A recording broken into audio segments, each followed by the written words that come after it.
Depois de um longo período sem publicações, finalmente saiu o capítulo 1054 de One Piece, onde conseguimos informações sobre o que aconteceu fora do país de Wano durante a Reverie e a participação do exército revolucionário, as intenções do almirante Touro Verde em Wano e principalmente a tão esperada participação de Shanks o Ruivo na história.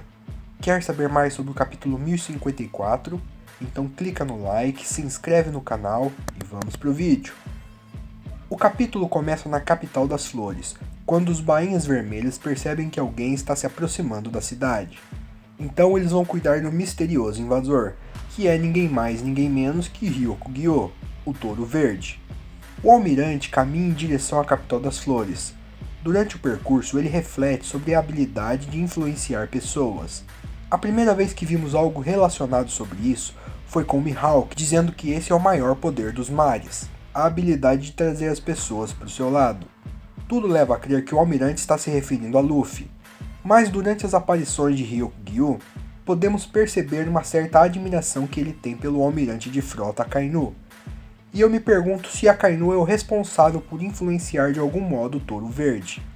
De repente, os bainhas vermelhas aparecem na frente de Ryokugyo para impedir seu avanço até a capital das flores. O almirante diz para os samurais não se intrometerem.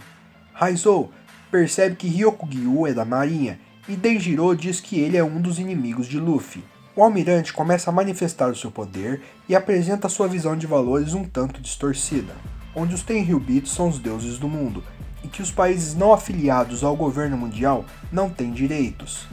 Ryokugyo manifesta seu poder colocando as mãos no chão, produzindo todos os tipos de planta para atacar os bainhas vermelhas.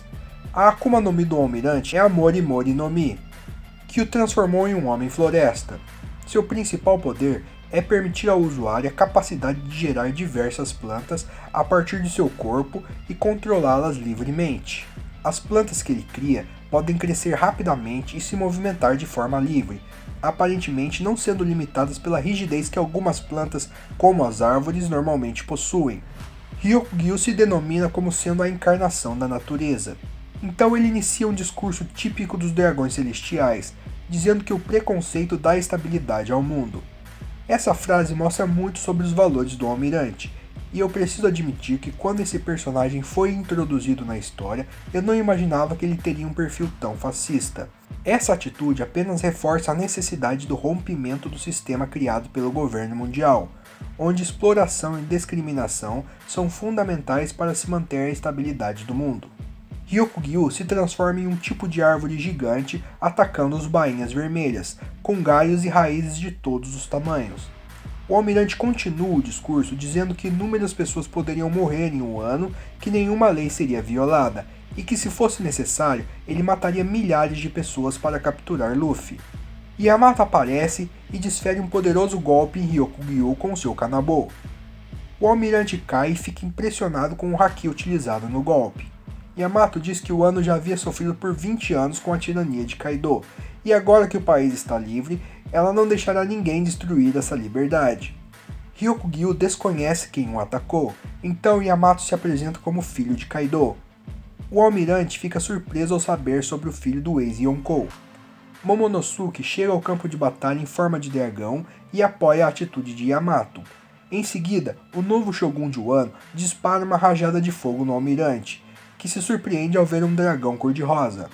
O golpe de Momonosuke falha, mostrando que ele ainda não tem controle sobre sua fruta. Então ele acaba mordendo o corpo de Ryokugyo, tentando afastar o almirante da capital das flores. Ryokugyo prende Momonosuke com vários galhos enormes. Yamato tenta ajudar, mas Momonosuke diz a Yamato que ela não deve lutar. Fora da capital das flores, o navio dos piratas Ruivo está no mar próximo de Wano. Parte da tripulação diz a Shanks que eles querem ver Luffy, pois ele se tornou um grande pirata. Então Shanks se lembra da última vez que esteve em Wano, durante a festa de despedida de Oden. Ele também imagina que Momonosuke e Hiyori já devem ser adultos. Luke Hu questiona o Ruivo sobre a possibilidade de rever Luffy. Já Yasopp diz que ainda não está mentalmente preparado para encontrar o Soap. Shanks vê o cartaz de procurado de Luffy e um breve flashback começa, com o navio dos piratas Ruivo perseguindo um navio de guerra da marinha. Shanks é informado que há membros da CP9 no navio. O Ruivo não se importa e ordena um ataque. Um jovem Rusru pergunta aos piratas o que eles querem, já que não há tesouros no navio da marinha, apenas uma Akuma no Mi qualquer. Então é mostrado o baú com a Gomu Gomu no Mi. O flashback continua com as lembranças de Shanks com Luffy na Vila Fuchsia, e o momento em que o Ruivo sacrificou seu braço para salvar Luffy. De volta ao presente, os membros mais novos da tripulação de Shanks ficam surpresos ao descobrir que seu chefe conhece Luffy. Eles ouviram todos os tipos de rumores sobre o Chapéu de Palha, até mesmo que Luffy seria um monstro macaco incontrolável. Shanks diz aos seus companheiros que não tem intenção de encontrar Luffy. Luke Hu fica surpreso com a decisão de seu capitão. Vale ressaltar que o Ruivo não quis encontrar Luffy especificamente naquele momento, apesar do Chapéu de Palha já ter se transformado em um grande pirata, estando inclusive no topo do mundo da pirataria, junto com o próprio Shanks. Eu acredito que o Ruivo esteja esperando o próprio Luffy ir ao seu encontro, para então a promessa entre eles ser cumprida. Shanks questiona sobre o que está acontecendo em seus territórios, e é mencionado que Bartolomeu queimou a bandeira dos piratas do Ruivo e trocou pela bandeira de Luffy. O Ruivo diz que precisa resolver isso ou sua credibilidade seria abalada. E eu me pergunto qual a punição que Shanks está reservando a Bartolomeu. Então, o Ruivo se senta ao lado de Ben Beckman e diz que está na hora de ir atrás do One Piece. Esse quadro foi simplesmente sensacional, pois é a prova de que finalmente teremos a participação de Shanks na história.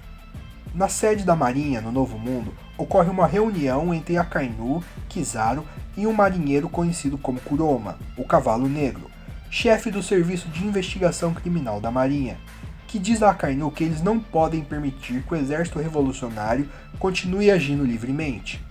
O almirante de frota diz que já sabe, mas ele não tem tropas o suficiente para tudo. Kuroma diz que Sabo, o Imperador das Chamas, agora é um herói no mundo inteiro. A morte do Rei Cobra, um dos descendentes dos 20 reinos que fundaram o governo mundial do Reino de Alabasta, acaba sendo atribuído a Sabo.